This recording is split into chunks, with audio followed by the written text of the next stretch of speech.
Hello friends, तो अभी था मेरा एग्ज़ाम IBPS क्लर्क का। आज ही था मेरा सेकंड शिफ्ट में और वो हो गया है एंड लकीली अच्छा ही हुआ है जैसा मुझे लग रहा है, क्योंकि मेरे रीजनिंग से शुरू हुआ था।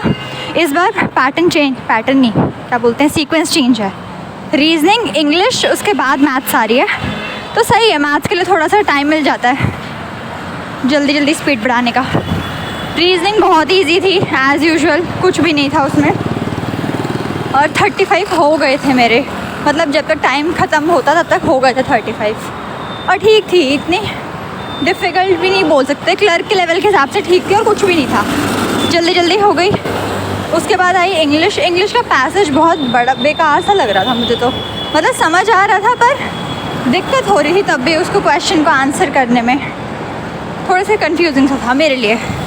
उसके अलावा इंग्लिश ठीक थी, इंग्लिश भी इतनी डिफ़िकल्ट तो क्या ही बोलूँ यार, डिफ़िकल्ट तो कुछ भी नहीं था वैसे।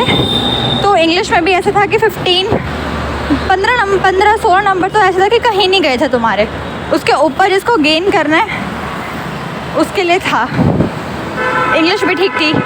उसके अलावा बचा मैथ्स भी बहुत ईजी आई थी, बहुत ईजी। कोई अच्छा सा पेस बना के चले ना तो कंप्लीट हो जाएगी।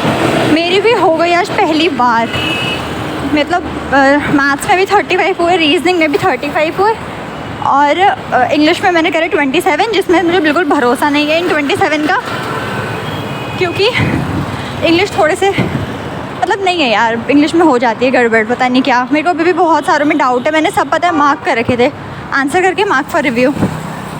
और खैर जो भी है हो गया ये। रीजनिंग में भी ऐसा कुछ नहीं था कि कुछ अलग सा आया हो, या जो वर्ड्स मीनिंगफुल वर्ड थे उसमें बन रहा था लेट और टील। मेरे हिसाब से तो मैंने एक्स मार्क किया कि एक से ज़्यादा बन रहे हैं। और क्या था, और हाँ, जो वो तो बैकवर्ड फॉरवर्ड वाला क्वेश्चन है उसमें मैंने तो 3 मार्क किया है कि 3, ये जो बैकवर्ड फॉरवर्ड था इस बार न्यूमेरिकल फॉर्म में था, 2 3 5 करके कुछ था, तो 3 मिले मुझे। इसका भी थोड़ा सा डाउट तो है, वैसे मैंने चेक कर लिया था दोबारा, यही है। और बाकी कुल मिला के पेपर बहुत इजी आ रहा है।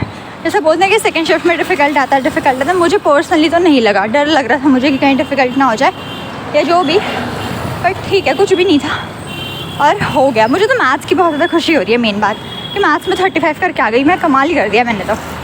खैर आगे आने वाली शिफ्टों के लिए तो ऑल द बेस्ट। अब उसके बाद तो RRB PO मेंस का ही पढ़ना है अब सीधा, इवन सिर्फ RRB PO नहीं, सारे ही मेंस का, तीनों मेंस लगातार ही आ रहे हैं और इनका साथ में ही पढ़ना है, तो बस पढ़ेंगे अब। Bye bye.